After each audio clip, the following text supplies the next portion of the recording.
কিন্তু এটা সবাই যদি চিন্তা করে যে না আমি অ্যানিমেশন ৩ মাস করেই তারপরে আমি এআইটা ইউজ করে আমি অনেক কিছু করে ফেলবো। তারপরে ফাইবারে কাজ করব, তারপরে করব।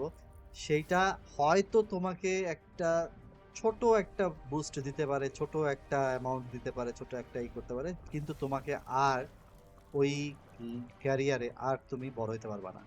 সো যেটা উচিত যে আগে ভালোভাবে নিজের স্যাটিসফ্যাকশন অনুযায়ী স্কিলটাকে এমন জায়গায় নিয়ে আসা যেখানে তোমার আর থিঙ্ক করতে হবে না, তুমি যে কোনো ধরনের অ্যানিমেশন করতে পারবা। দেন তুমি বিভিন্ন জায়গায় এই যে ফাইবার হোক ও আপওয়ার্ক হোক অথবা মানুষের সাথে কাজ করা হোক অথবা রিমোটলি জব খোঁজা হোক অথবা বাইরের দেশে জব জন্য অ্যাপ্লাই করা হোক, যে কোনো কিছু তুমি করতে পারবা।